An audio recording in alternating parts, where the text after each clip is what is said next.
Hey, all you rad dads out there. Well, Louis, thanks for joining me on the Rad Dad Show. I want to thank you for your time, and I'm going to start by asking you, who are you?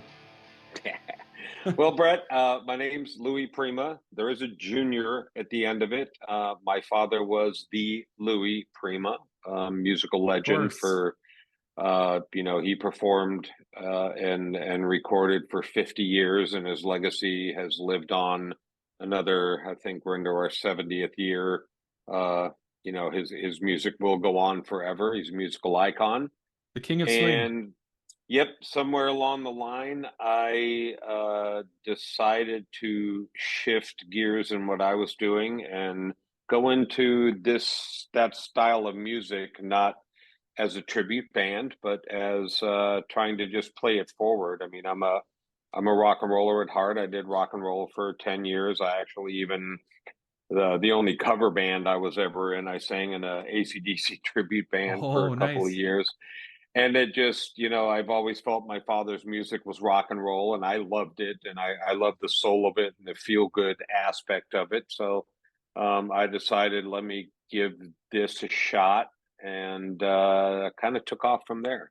So I'm, a recording artist. We have a record deal on Warrior Records Universal Music Distribution. We're currently sitting on a shelved, thanks to the pandemic, third record, and hopefully getting that out soon. And looking forward to trying to get back on the road. So that's a little bit about me. There's tons more, but that I'm sure we'll get into here.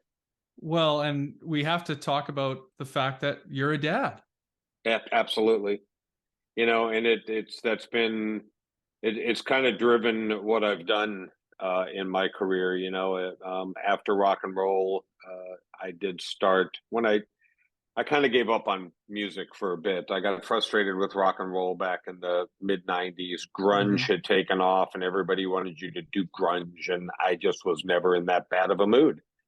So I just kind of let it fizzle away. I was, when you're a young guy, you get into music to get that record deal. I wasn't, and I was realistic and went, it's time to back off of it for a little bit. I can do it part time, and I started to raise a family. I raised two boys. They are, oh, Jesus, 25, and in the next week turning 29. Um, and for the better part of both their childhood, I was a single dad. Um, Okay.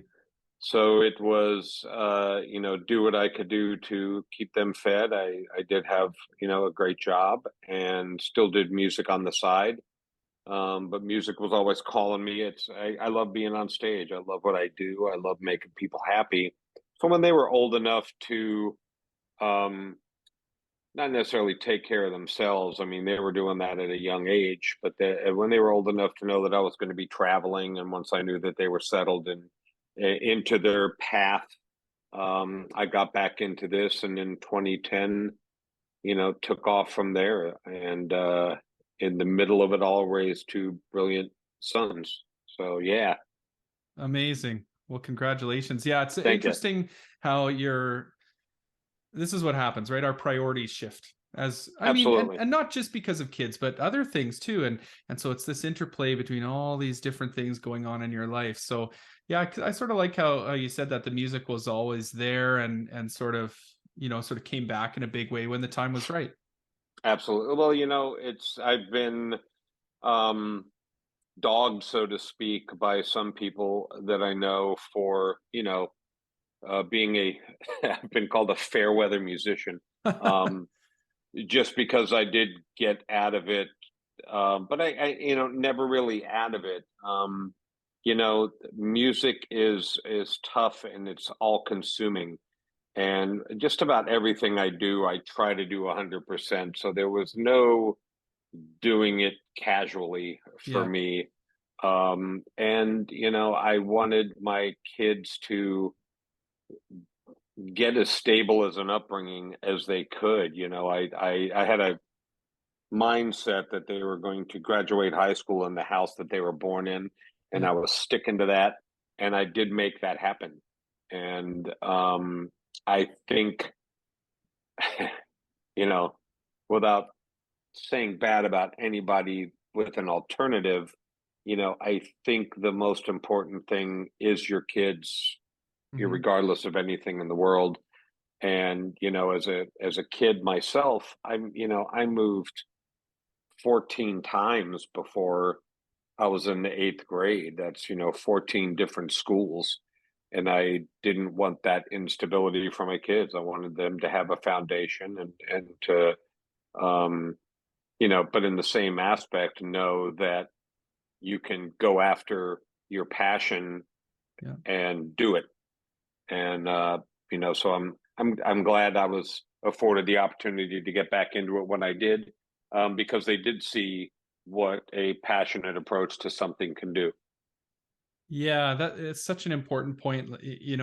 There's always this, we talked about it before, that like the interplay between all the things going on in your life, and really it's about balance and kind of, yeah, you want stability Yes, for your family. So that's, I think probably everybody agrees stability is a good thing. What does that mean? That's different for every family, I guess. And absolutely. right. And at the same time, how do you model that, following your passion, following your dreams? How do you fit that all in? Because that's an important piece of your own satisfaction too.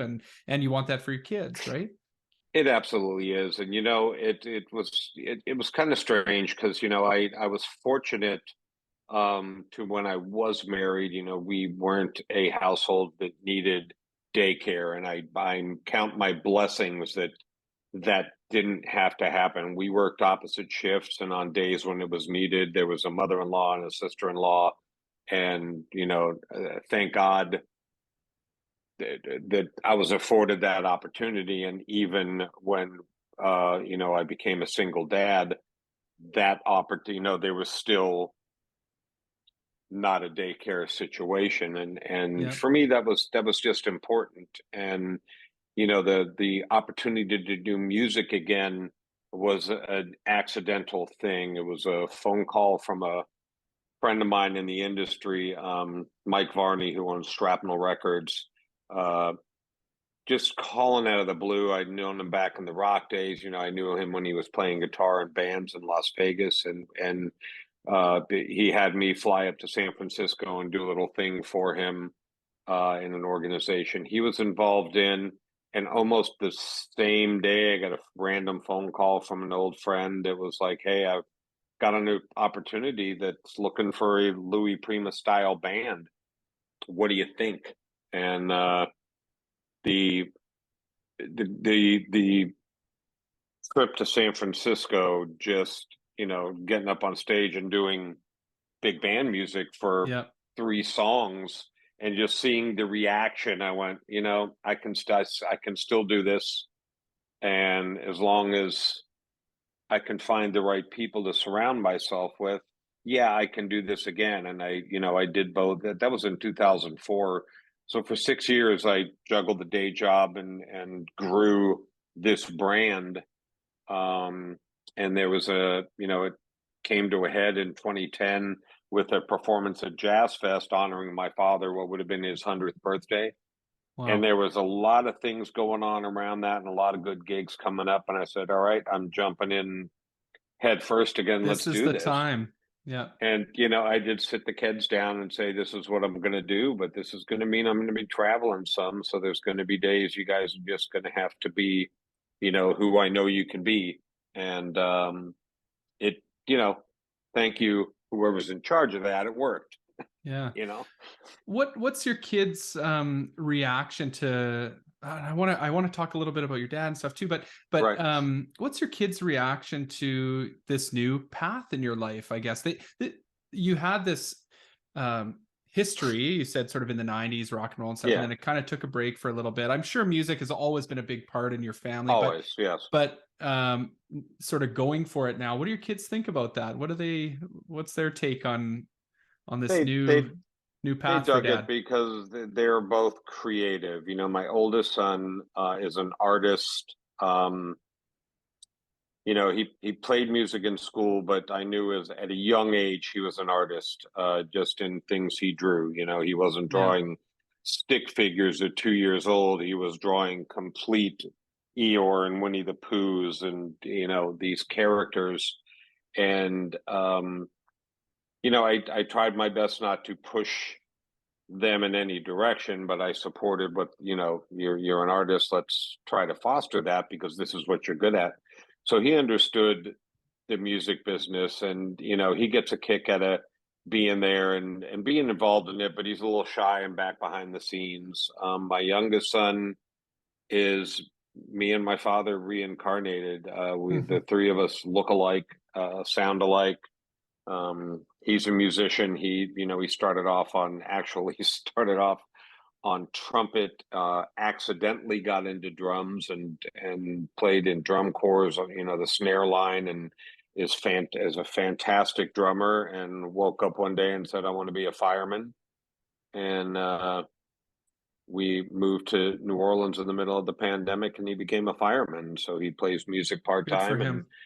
But he was the one that would get up on stage and sing with me when he was a little kid. There's videos floating around there. Yeah. Him getting me. He's a bit of a ham. He's a bit of a card, and he enjoys it. He enjoys playing drums now in bands here in New Orleans. So they've never. I think, like me, I always thought it was neat that my dad was the voice of King Louis. Yeah. And Jungle Book. Yep. And was always proud of it. I don't think I ever got into the trappings of, I'm so embarrassed, whatever. And I think my kids have always embraced that as well, because music has been an important part of my life, and I tried to instill music in them. Listen to music. Don't just listen to this music. Listen to this music. And they appreciate my father's role in pop culture. Yeah. And, I had them there when we got him the star on the Hollywood Walk of Fame. And I think they were even prouder than I was that we had managed to get that done. So they think it's neat, and, and they understand the good parts and the bad parts of the music business. They get it. Yeah. Well, that's so important. It's really neat to hear how, it seems like music and sort of that creativity kind of flows through your DNA almost, It right? does. Like, it's funny because, watching, I obviously haven't seen you live in person, but watching your videos and stuff, I mean, you've got that same energy, what people loved about your dad's music, right? Always high energy, right? Just getting people going. And you've Yeah. sort of got that same thing up there. And it's so interesting how it's so neat how obviously his legacy and all of that has had such a profound impact on your life, and then now the lives of your kids. It does. And, there was never any kind of concerted effort to be my father. Yeah. I graduated high school with no interest in getting in the music business, even though I played music. I wanted to be a businessman and whatever. But in high school, and then like it really kicked in the summer after I graduated, and then as I started college, I just started going into clubs, and I'd get snuck into clubs, underage, and to go see a friend's band play, and I was the guy in the parking lot in high school, standing on the hood of my car, singing at the top of my lungs. Nice. And I started singing with bands, and just sitting in a song or two, and where I never thought I was a really great musician. I thought that when I had a microphone in my hand and was dealing with the crowd on that level, that I could be the best that I could be at. And it quickly took me over to the point where I didn't last a semester in college, and just started putting a band together and started going from there. And I think the entertainment aspect of what my father did, by teaching or by genes or whatever, I think it's always been an important part to me. It's always been, when I put this band together, I started off with guys that sat up there and read charts, and that's not what I wanted. I wanted musicians that would kick and jump and sweat and hurt themselves for the benefit of the show and entertainment, and be able to laugh at ourselves in order to get the crowd to laugh. So I, I've got to say that's in the genes somewhere, because I never studied what he did, Right. but it's there, and it's important to me, and I think it's a lost art in the music business. I think it's why we have so many acts that are popular that rely on light shows and Yeah. scantily clad dancers to get their point across. It's because the art of entertainment has just kind of been lost on the musicians. The musicians, I don't know where we went running and hiding to, but get up there and jump around and have a good time, and people will come see you. Yeah, that's right. Well, there's all these different aspects, right? So some musicians, I mean, they're like Yngwie Malmsteen. They can rely on their musicianship alone, or not saying he's not a good entertainer, but Right. and there's other people that they may not be a great musician at all, but they're a really great entertainer. And it's that Absolutely. entertainment that people are there to see. You can grab someone just like that if you can kind of capture their attention, Absolutely. right? And So yeah, it's such I an art. think people, well, and I think in general people gravitate towards that type of event. For sure. We don't want to go see um you know egos on stage. We don't want to go see the pyrotechnics, and the dancers are neat for a bit, but you go see, like, one of the things I love about New Orleans is music is all the time here, Yeah. and it's everywhere, and it's every style, and the bands out here know how to have a good time, and the crowds just love it. If you came in here with a dancing act, you're frowned upon. It's and crowds in general, we get a lot of comments that, wow, no, yeah, that was amazing. I didn't know what I was getting in for, and you blew us away. And it's like, you know what? I know we know how to play, but we know how to entertain as well, and that's just a lost entity to me. And I'm blessed to have found like-minded people that kill themselves for the Yeah. sake of the show, like I do. Well, that's certainly I mean, everything you I mean, just go watch one of your guys' YouTube videos, your performances, or obviously go see you live. But that's what everybody says. I mean, it's just so entertaining, and I agree with you. It's a total lost art. I Absolutely. wanna ask you. I mean, this is the Rad Dad Show, so I'm gonna ask you: do you consider yourself a rad dad? I do. I do. Um, I love that. So well, yeah, well, when my kids were young, there was a time that they in probably just a short period of time, like maybe 6 months, a year or two, where they were a little bit angry that I was listening to the music they were listening to, or whatever the story was. Because I do still remain a rock and roll fan. I listen to new stuff. I listen to a lot of different things. Um, but and I never wanted to be the cool dad. I think being a parent is challenging, and you need to instill discipline and morals, mhm. and a moral compass, and pride, and all those things you're supposed to. But you can do that and still be the cool dad. You can still do fun things. You can still make their life fun. And you know, I may have been different than other people, but they were my main focus. Um, and as they got older and into high school, that they actually enjoyed having me around doing things. And especially my youngest son, because he was heavily involved in the band, so I became a band dad, where Yep. I had I had the van in the trailer, so I would take all their gear around it, and for marching band competitions and all Yep. this. And I became the cool guy, especially because I was in the business, and these are young kids playing who look up to anybody that's getting paid to do it. Of course.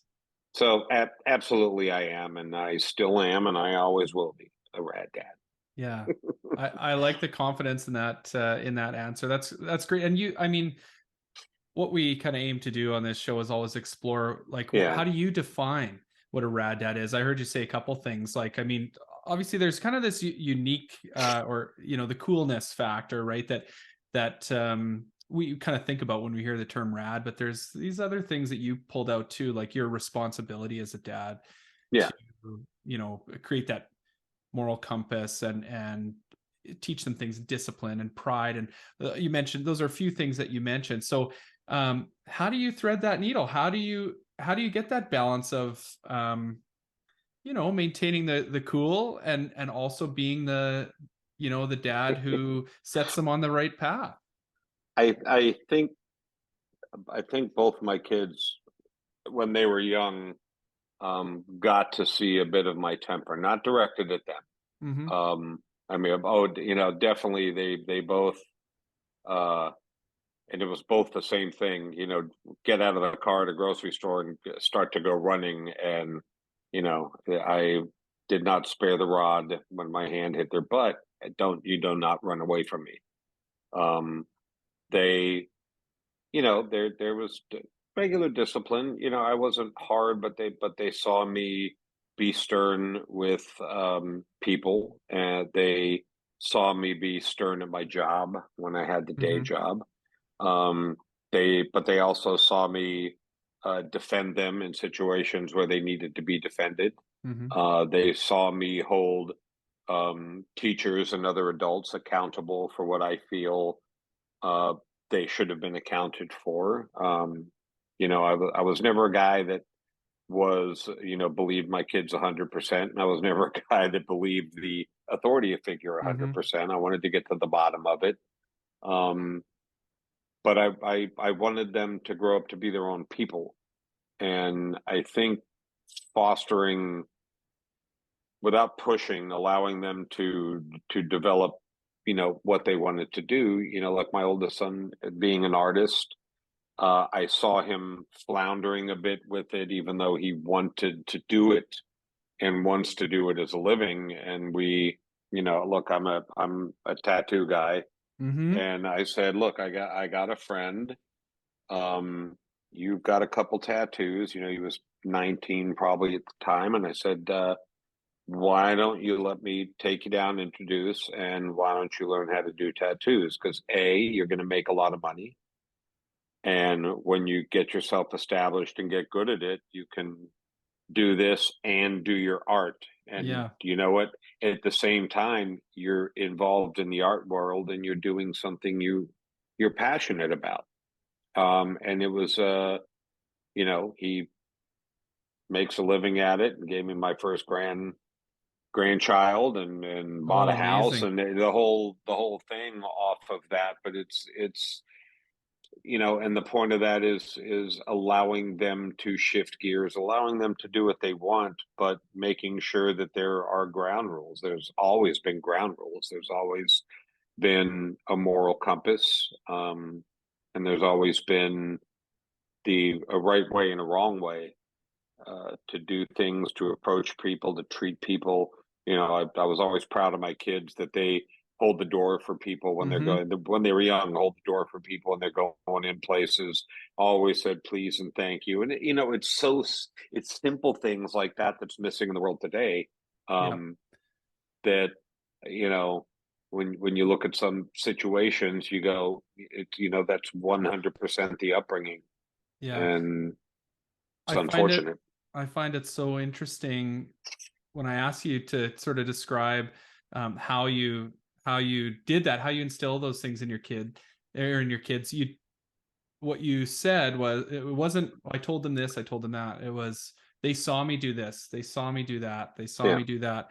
And so it's that modeling, right? it's absolutely. it's it's showing it's showing them how to interact with people, and when it's appropriate to stand up for yourself, and when it's time to just listen and do what you're told, and all those things. Those are things we can model for our kids, It because you is. can tell them anything you want, and I mean, it's kind Well, of and in it's in in one ear out the other. But it's doing and it's doing things yourself to the best of what you can do. It's yeah. it's it's being the best you can be at things so they can see that, and it's upholding that kind of standard when they're at the house, and things they do and in the ways they play, but at the same aspect, knowing that I think their knowledge that they were the most important thing to me, that they came first in every situation, and I would Hmm. always be there. I mean, I can't think of a time that I wasn't going to be there, and there was my son ended up with my youngest ended up with a chronic stomach condition while I was on the road, that put him in and out of the hospital Oh no. dozens of time in 1 year. And as it was flowing through, and I couldn't get support on the other end at the house, and the band's driving everywhere, and I'm flying back and forth 100 million times. And I called my manager and I said, you know what? What do you think the legal ramifications on me just stopping touring right now? We had, there's 20, 30 dates contracted. And he went, why? And I said, I Mm. just can't do this anymore. And I said, why don't you let me know, and I'll call you when I get back home. And I got back home, and we made a couple phone calls, and I got him into a specialist, and, went in the other direction. But I'm just him knowing that I was going to, Yeah, that, you're ready to make that sacrifice. Yeah. there's more important things than me in the world. And I think one of the things that people miss is that you're never not the parent. I mean, once they're Hmm. born, that's it for the rest of your life, And Yep. I always say that tongue in cheek, but it's the truth, It is. The you know. relationship changes, the needs change and all that stuff, but you're always still their parent. Yeah, and letting them make mistakes, and not, you know, I'm not a big screamer yeller over dumb things. So, let them make mistakes, and hopefully they learn from them. And, I don't know. I always say it could have gone the other way Yeah. in a heartbeat. It was a bad situation that I just did my best to make as good as possible. And it worked, Yeah. for whatever reason, it worked. Pat on the back. Yeah. Yeah. And you're a rad granddad too. Yes, I am. She will be 1 year old next month. Wow. So So, what's that shift looked like for you? Has there, I mean, you well, know, he lives up in Arkansas, and we were trying to get him to move down to New Orleans. He had moved there to help a friend run his shop, and ended up liking it and staying there. I mean, he's only 5 hours away, so it's not, I don't get to be the I'm spoiling the girl granddad. yeah. We do make the effort to try to see each other as much as humanly possible. Um, but she's awesome. She looks just like him. Um, and I couldn't be more proud of him, because he all of a sudden, he's not gonna if he listens to this, he'll come and smack me. But he all of a sudden a few years ago became um, an adult, a man. Yeah. I don't know the word I'm looking for. I used to say when he was a kid he chased butterflies. He was very into the art and the nature of the world, and experience things instead of any kind of formula. Hmm. Why do I need a driver's license? He's that kind of guy. Yeah. And all of a sudden he's, put new engines in his car, and bought a house and redid his entire kitchen himself, and he's got a grandkid. And I'm like, all right, Yeah. I don't know how it happened. It just, it, and I'm not saying he was bad at all before then. No, It no. just, he liked life, as we all do, but just approached it a little bit different. And I think artists do that Yeah, as a whole. well, we were talking about our priorities earlier, and that's probably part of it too for him, right? Like just not necessarily just parenthood changed it, but even before that, something changed, right? In terms of Yeah, your priorities and what's important to you and how you structure your life to support that. yeah, And yeah, it's neat to see as I mean, so we were talking before, I have young kids. So I see that on a, almost like a daily basis, these little changes that happen with my kids, right? But Yeah. I've also seen, as I've gotten older, my relationship with my own dad has changed, and it's sort of that same thing, like those showings of sort of pride, both Right. both directions. Like I get it. To me, sometimes I can see how, when I tell him about things that happen at work, he lights up, and it's nice to see that, and we have that different relationship. And so it does always evolve, and you always are their parents. So yeah, that's a really neat thing that you shared. Absolutely. And They're so, go sorry to ahead. cut you off. No, go ahead. No, I was just gonna say it's I still get joy out of their accomplishments. Like Yeah. they're my my oldest posted this picture of a new art piece he did on somebody, and I was just dumbfounded at the detail and how far he's come with it, and the fact that he could draw this thing that looked lifelike on somebody's skin in black and white that just looked real. And I'm like, wow, and I call him, I'm like, oh, Yeah. um, and I get joy out of, I'm glad my youngest is starting to play, because he is a very good musician. I think one day he'll put a microphone in his hand, and because he can sing really well. But just watching him play and enjoy it, and play in front of crowds with no fear. His first real gig here in New Orleans, which is his first real gig. I mean, he had to learn 30 or 40 songs, Yeah. and did it, and went and did it, on top of being a fireman. I mean, I raised a kid that rushes into fires to save other people. That's neat. Yeah, you for know, sure. You got to be you proud of know. that. So it is a big source of pride of mine, and I think it always will be. Yeah. I'll hit the rewind button here a little bit, and try and take you back a little bit, 25 Hmm. years, 30 years. Were Did you have any fears about becoming a dad? Do you remember, like, what was going through your mind at that time you find out I'm going to be a I parent here? I I don't know if I wouldn't call it fear. Didn't think I wanted children. I will tell you that I'm glad I waited till my 30s. Hmm. Um, if I had jumped into it or accidentally had it happen, I can almost promise you I wouldn't be the same father,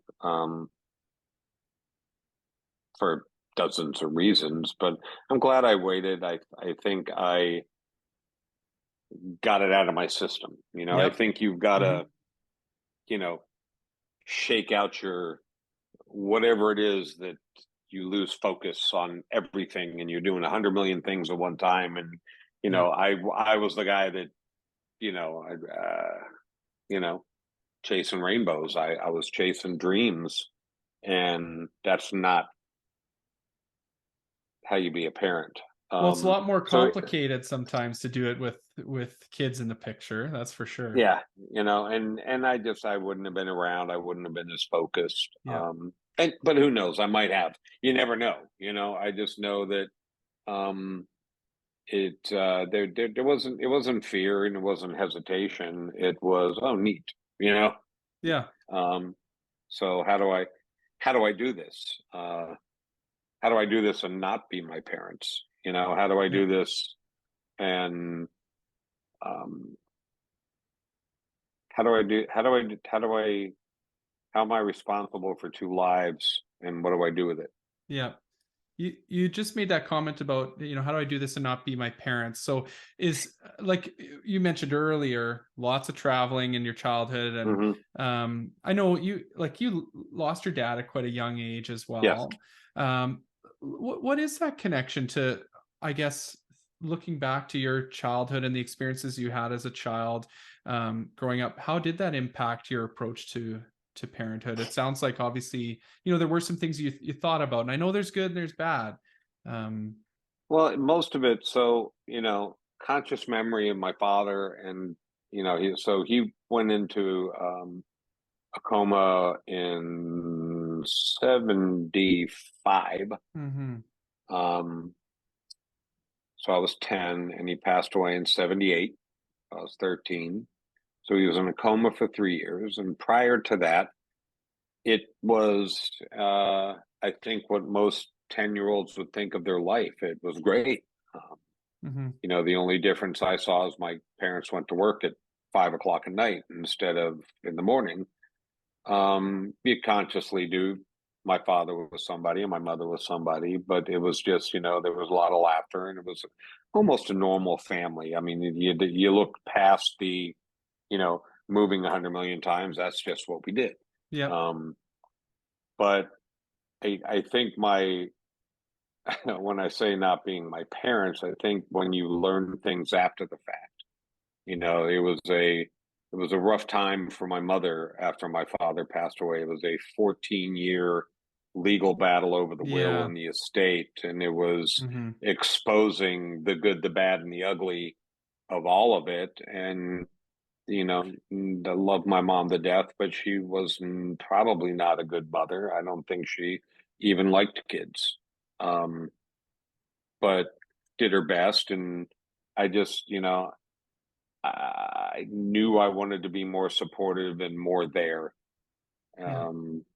And I didn't want to, I think kids my age were brought up a certain way that may not be correct 100%. There's definitely a percentage of people my age that were forced into professions and forced into doing things that they Mm-hmm. really didn't want to do. Directions were given you instead of trying to figure it out together and Collaboratively. Yeah. fostering what you're good at.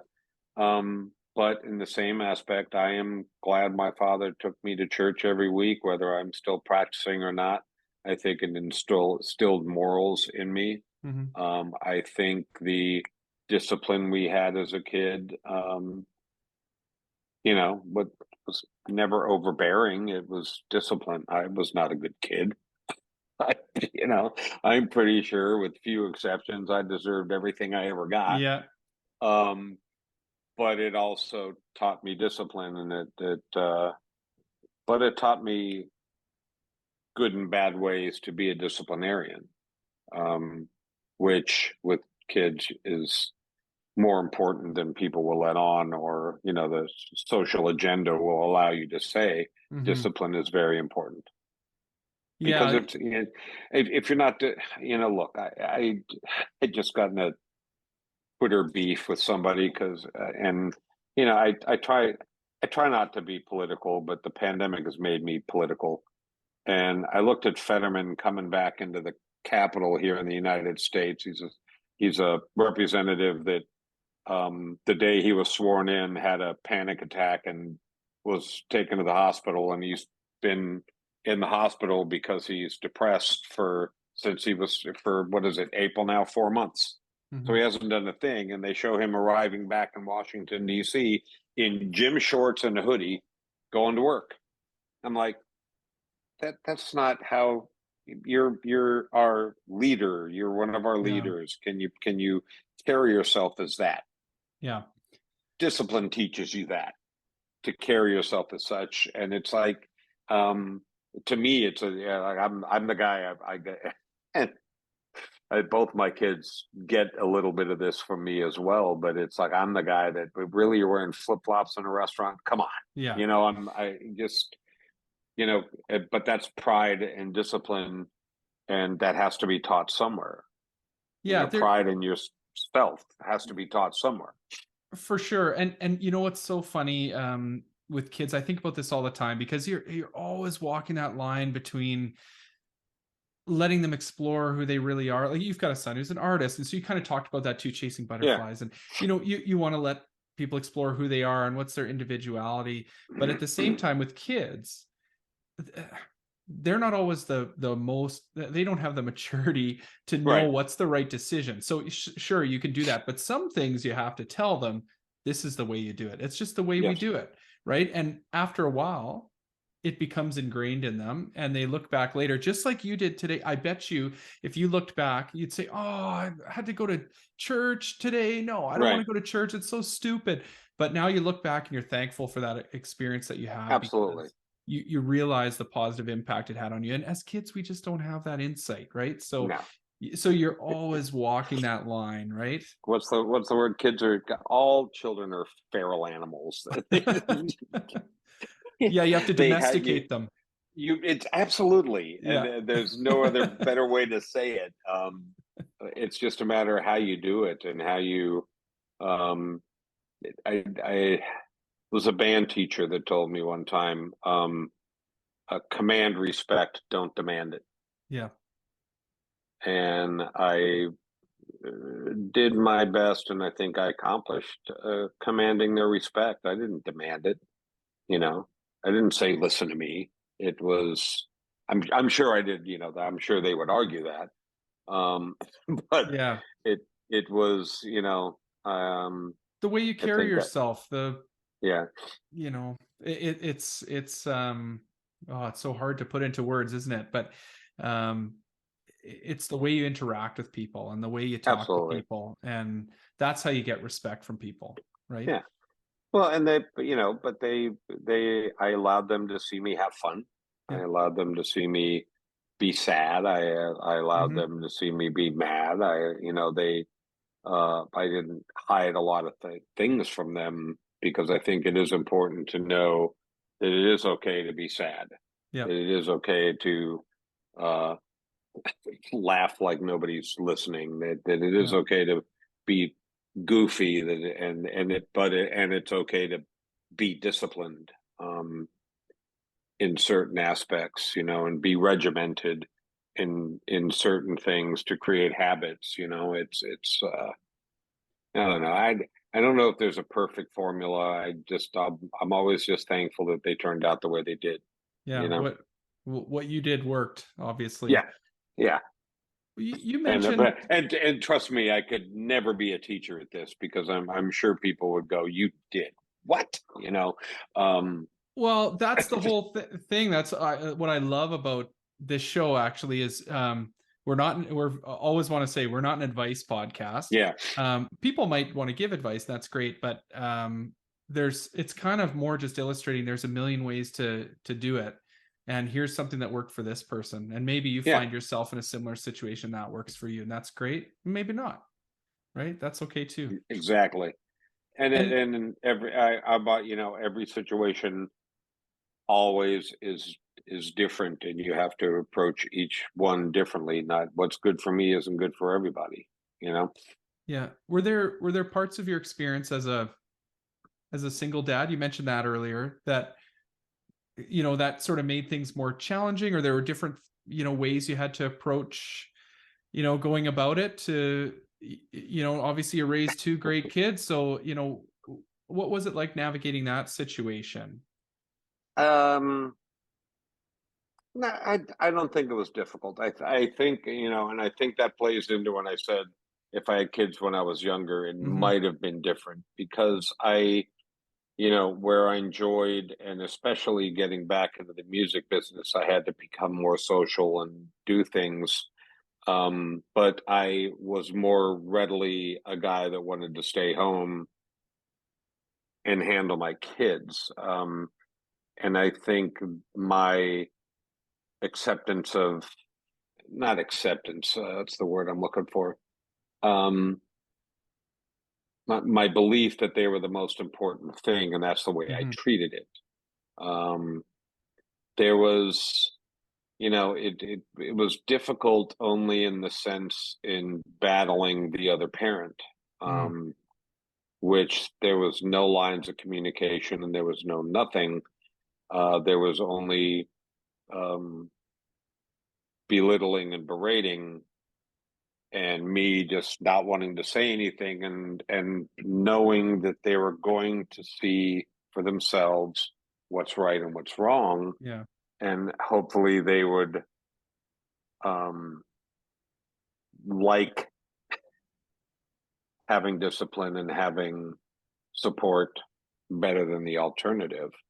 Um, it was tough.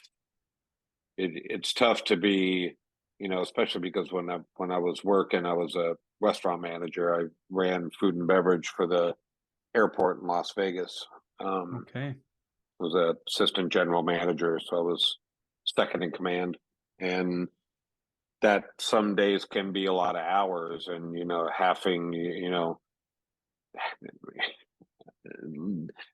having to trust them to be home alone, I think was the Yep. biggest thing.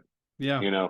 To get home from school and be home alone, and they, for the most part, didn't disappoint me or didn't do the wrong thing, Yeah. and that just goes back to when they're younger, instilling pride and discipline, and maybe a little bit of fear. I know that they didn't. My oldest son, or my youngest son, you know living at home, when I'd get home from the road, the last thing I want to do is anything. I'm Yeah. dead tired, I've been driving the bus, whatever the story is, but I'll come home, and if there's a dish in the sink, I'll do it. And he's Yeah. always rushing and panicking to get things done because he thinks I'm mad. I'm like, I'm really not mad. I'm just dead tired, but I don't like a dish in the sink, so I'll do the dish. That's just me. Yeah. You're not in trouble. So there was a little bit of fear, which I don't think is necessarily a bad thing, because you do have to fear things in the world.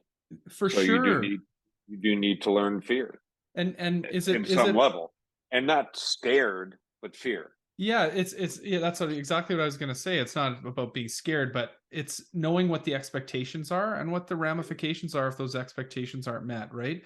And 100%. that's everywhere in life. In the workplace, out on the street, the things that you do have consequences. So you need to learn that at home first, Yes, right? Yeah, that's absolutely. such an And important. and and that, like I said, that's another thing missing in the world, I think, in a lot of instances. Um, but but in the same aspect, teaching them not to be afraid. Yeah, You know, um, not to fear the unknown, not to, there's so many unknowns out there. There's so many, uh, and I think, back in 2010 when I said, all right, I'm gonna quit the job and I'm gonna do this musically. And what does that mean for us? Well, we're not going to be able to afford to do a lot of the things we used to do. We're going to have to buckle down a little bit. But the big benefit is I'm going to be home hmm more times than not all the time now. So there's more of this and more of that. So that, it's, but them seeing that, I don't know if it was lack of fear, but jumping into the unknown, um, especially in today's culture. I mean, there's so many, people change directions yeah, so often. Um, that's why I'm kind of glad they're in professions that, like, I think, I don't think they're changing anytime soon. right. My son got into being a firefighter because he loves adrenaline. He's an adrenaline junkie. But he also got into it because he knows he can retire after 20 years with full Yeah, benefits, and he's on a good department. And the way you work, you can go do something on your days off and build a career or build a business. And so when you retire, you got your full retirement, you got your business, and now you can live, and you've only worked for 20 years. yeah. So, Smart. it is smart of him, very smart of him. So, Yeah, I think a lot of, a thread of a lot of the things we're talking about is kind of resilience too. Like, there's adversity you come across in your life, and as parents, we try to build that resilience in our kids. And some of it's just a mix of support for, them following their dreams and building confidence, but yeah, also discipline, because you need discipline to follow your dreams too. You yes, know that as a musician, like it's not all fun and games. Booking your tours and traveling all the time, and absolutely it's not. a Yeah. it's a ton of work, and you need that discipline, or it can go off the rails really fast. And so it's It building that resilience. it is, and it's people mock it, and nowadays, but it's that, oh, you fell down, get dust yourself off and get up, Yep. and that, Yeah, that could sound bad, but and what that means is, how many times, and I'm not talking fail, but how many times have you hit a wall? How many times Yeah. have you stubbed your toe, literally and figuratively? How many, and do you just stop what you're doing, or do you ride on? And look, if I had believed everybody that ever told me you're not a singer, Mm-hmm. you know, and I got a record deal at 45 years old, how does that happen? Yeah. You know, why? Because I believed in myself enough and was disciplined enough to just I'm going to plug away at this. And it's going to happen. And I am damn fortunate to have been able to make a living at this, except, the pandemic is about taking that away from me. Yeah. So it's been a tough But couple years for musicians out there. rough, rough, rough, rough. So how are you guys bouncing back?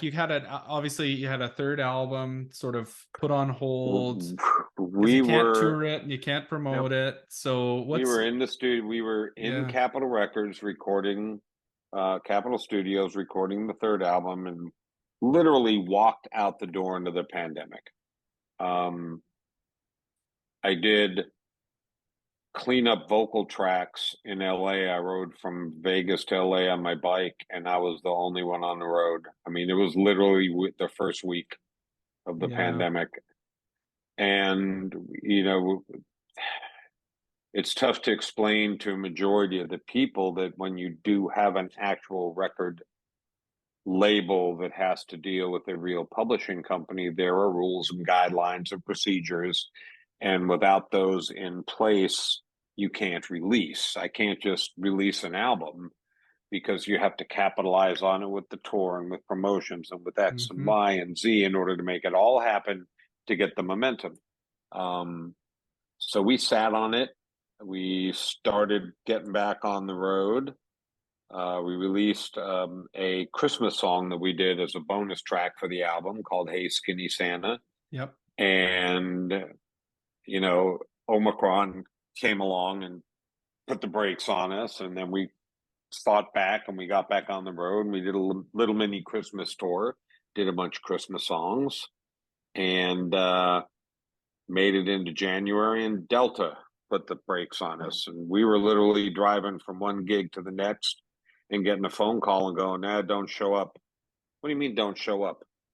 I need Yeah. this pay. I need this pay tonight to pay for the hotel room.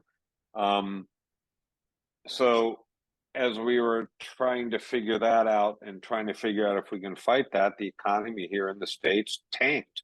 Yeah. And we're 11 people on the road, and suddenly $2,000 worth of plane tickets is $6,000. Yeah. Suddenly a $500 tank of gas in the tour bus is $1,200. Hotel rooms went from $70 to $90 to minimum of 120. Food, it just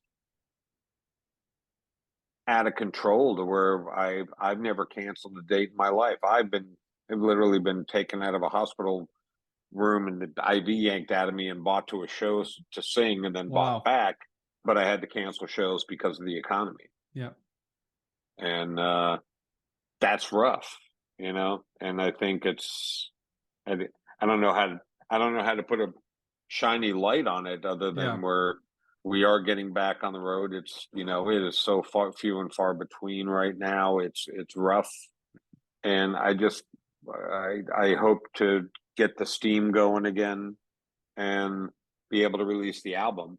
But we live, this band lives in a, you know, compartment in the music industry that I think was decimated by the pandemic. You got the superstars, you got the local guys, and you got us. Mm-hmm. And it has not been easy. It has not been easy for anybody I know. Yeah. It's a common thing everybody's been talking about. I mean, it's musicians have been beaten down the last couple of years because just when you start to think you're getting a bit more momentum, more shows getting canceled, and and that's like almost worse. You almost wish you just wouldn't have even booked it to begin with, right? But you have to you have to, find a way to keep going. So Yeah. what's, assuming things go smoothly this year, what's coming up for Louis Prima Jr. and the Witnesses? Well, we are on the road right now, plowing ahead, Yep. doing as many dates as we can. We unfortunately have been unable to do the smaller venues, which I love. I love the smaller venues because you're right there with the people. And that's been a little bit of bread and butter on the off nights and things, but it's difficult now. So we're kind of switching gears, getting back into theaters and big festivals Yeah. and working. And hopefully we can just keep the steam going. And, if the gods allow the economy to calm down a little bit more, um, to where some things can get equalized, because on top of you know our cost and being on the road, I mean, there's people can't buy tickets to shows Right. like they used to, Yeah. because they can't afford it. So it's a perfect storm, and hopefully this little storm will dissipate and we can plow ahead to where, I hate to say 2024 this early in 2023, but I have to look that far in advance and go, all right, maybe we can get this album out by Christmas. Maybe we'll have enough shows under the belt and can get going. Um, and it's not for not trying. I've got a lot of great people behind me working Yeah. really hard to make this happen. I've got the greatest record label in the world. Jim Urban is the Mm-hmm. one of the best people I've ever come across in this business. And I think me and Awesome. him have a great working relationship. I love the man. And look, he believes in me, not for nothing. He believes in me, and he believes not just in me because of my father. He believes in the music we wrote and the direction I'm going, and that's important. And as long as he's still around, um, I know we're going to get this out.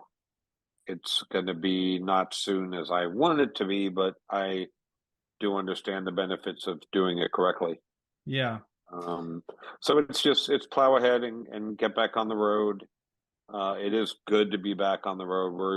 I leave day after tomorrow for 7 days in a row. We haven't done 7 days in a row in a long time. 7 days in a Awesome. row, seven cities. We're going to be in New Jersey, Connecticut, Manhattan, uh, Philadelphia, Pittsburgh, Cleveland. I missed a city, Boston. Um, I don't even know if I can do 7 days in a row anymore. So like this. But it's going to be good. Every time we get to see each other, the band, because we're from all over the country. Yeah. We're not from one city. So anytime we get together, it is fun to not just to get on stage, but to see each other again and share stories. And, what did you do last week? How's your other band? How's that going? How's the new recording going? Things like that.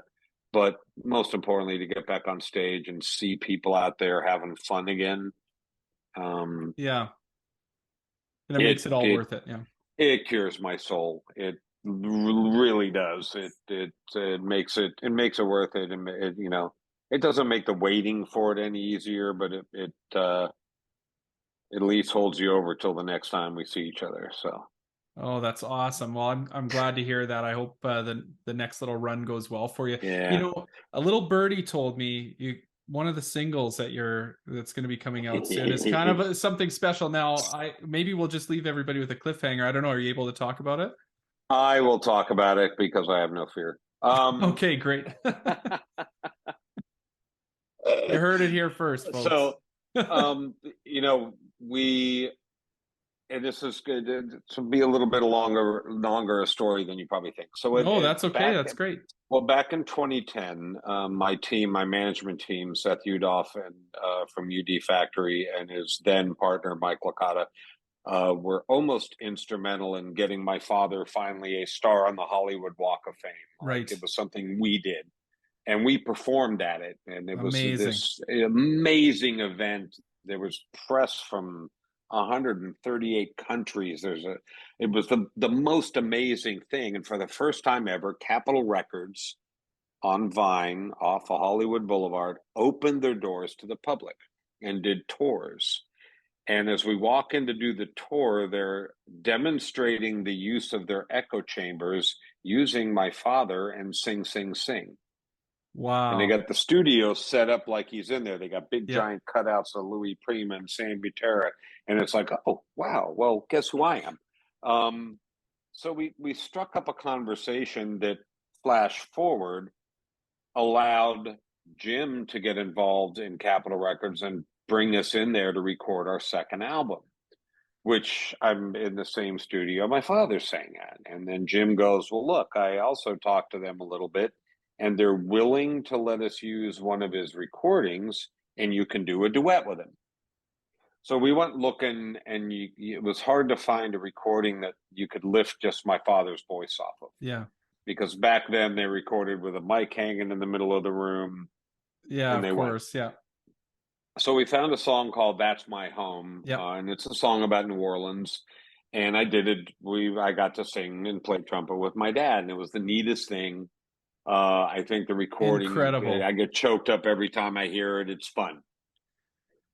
So we're playing at a club called the Cicada Club in Los Angeles, and the Cicada Club's been in 100 million movies. It's a gorgeous venue. It was in what was the movie with Angelina Jolie and Brad Pitt, the Smiths, Mr. and Mrs. Smith, where they were Yeah. trying to kill each other. They were Yep. secret, where she tries to blow him up. That's the Cicada Club, and everybody in there has to be dressed to your nines. It's old world. They got box mics. They got a great bar. It's a great venue. He's in there, and I did a song that has a little bit of history to it. And after it, he goes, because we were getting ready, we were doing pre-production, and he goes, "Oh, you got to redo that song." And I go, really? And he goes, yeah, you got to redo that song. I love that song. And I read, okay, we'll redo it. So we did a little arrangement, and we changed the key and did some things. And we got into the studio to record at Capitol Records. And Yep. he sits down and he goes, we got to go back to the original key. And you got to change the vocals the way you did it, especially in the middle. You got to do it more like your father did it. Well, why? Oh, well, because I'm that close to having permission to using your father's tracks, and we'll do it that way. So it's the song, and everybody knows this song. The song is Yes. TikTok famous. I mean, it was in the movie Elf, and we're going to Yeah. do Pennies from Heaven. Awesome. And it's so I knew he didn't have full permission to do it yet, and we were doing the mixing, not the mixing, but we're like the second album was produced over the internet. We recorded it, and then me and him sat in different Remotely. Yep. states, and because technology, yay. So we're doing it again, and we're doing what's called, it's positioning the instruments in the spectrum to where, the stereo, for people that don't know, that like you could put everything here and it's going to sound like that. Yep. So you got to get the trumpet player over here, the guitar player way over there, and where to space it to get the best sound. And we're going back and forth, and we're doing that with each song. And he sent me Pennies from Heaven, and I listened to it 3 or 4 times, and I went, wait a minute, that's my dad. And so me and my father go back and forth, and in the middle of the song, when he does the scat Yep. with Sam, it's me and Marco, my sax player, that recorded with us, and my dad and Sam, and we're going back and forth. And then by the end of the song, he gets both bands playing at the same time. I'm telling you, I get choked up when I hear it. It's one of the most amazing recordings. I can't wait to get it out. Yeah. Magic. And it's, and as we only just recently started throwing it back into shows where I can tell the little story about it. And one of the neat things, since this is the Rad Dad show, Yeah. my drummer, A.D. Adams, has to miss his first show ever. And it's because of a great opportunity for him that I've got to go, do it. And we have subs for invariably somebody's going to miss a show, and we have subs that come in and work.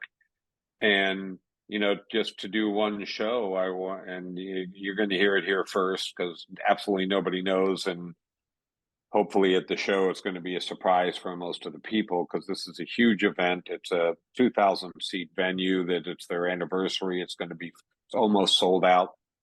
So as a sub for my drummer, I'm bringing my son. I'm going to let him play on stage with me for a full show for the first time and see what the crowd thinks. Oh, amazing. We've got to get some video of that for Oh, sure. I will for sure get that videoed because he has sat in with me before Yeah. and done a couple songs on the drums. But I said, look, I believe in you,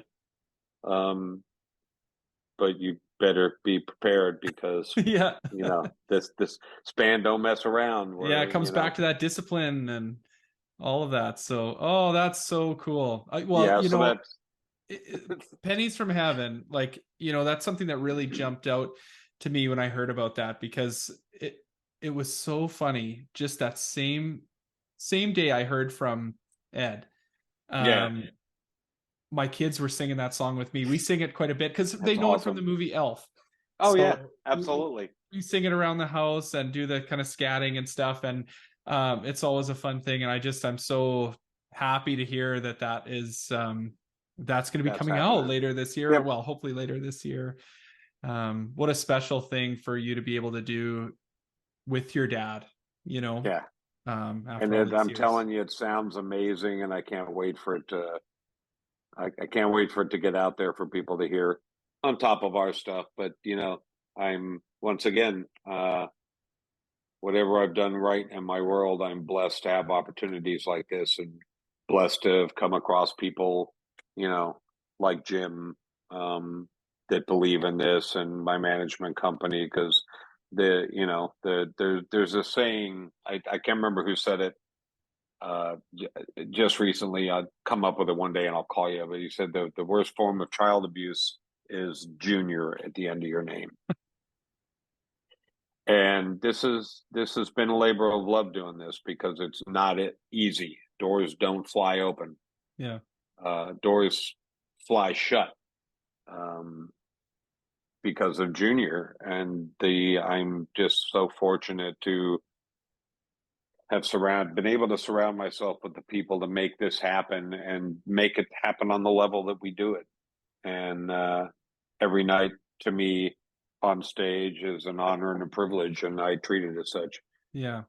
Well, Yeah. it's such a good metaphor for what we're talking about here today too, that our parents have this profound impact on us, and obviously your dad did, and on your whole world. But at the same time, you've gone out and you're not just Louis Prima, just the junior Louis Prima. You're you're doing your own thing, and that's so cool. And I love that it's passing on to the next generation. You get to share that with your son. Your son's. That's so cool. I really it's been so awesome talking to you about this. It's been nice. It's been fun. I like I said, I enjoyed talking, and I'm proud of what I created in life and in music, and always willing to talk about it. What I'm going to put you on the spot here. What advice do you have for dads out there listening? Maybe it's new dads. Man,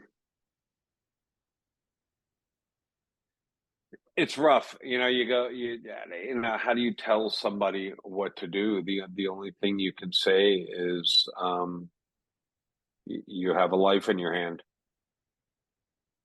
and do you want that life featured on TV one day for good or for bad? Yeah. And forget how you were brought up, forget what you were taught. It's a life, and you have to mold that life to be the best possible version of yourself. What were your dreams? What were your aspirations? Did you fail? Did you succeed? I think the most important thing is let them be kids, and support them in their endeavors. They're not always going to do what you like them to do or want them to do. But as long as you're firm, and they've got to have rules, but support them, and absolutely be there. nothing is more important than them. And we've gotten away from that as a whole on this shiny blue planet. We've gotten away from it. They are our lives. They are our future. Treat them as such. Yeah, just be there. That's simple but powerful. Yeah, thank you so It's very much, simple. Louis. Oh, thanks for I having me. really It's appreciate been your a time. pleasure. Yeah, it's been No, such a pleasure for sure. Yeah, looking forward to seeing everything that comes out of the band this year, and especially the new single. So you heard it here yeah, first. and hopefully we'll get up into Canada more than once. Only been there once to play, We'd and love hopefully to we have can you. make that happen. And our dollar's terrible, so yours will go a lot further here. Although what you get paid probably doesn't go as far when you get back. So You never know. I just like to play if we can make it happen. We tried. We were close before the pandemic. We were going to have one of our best years, and including Europe, Australia, Canada, and we're just hoping to get some of that back. And when I do, I hope to see you. that sounds amazing. Thanks so much, Louis. Thank you, Brett.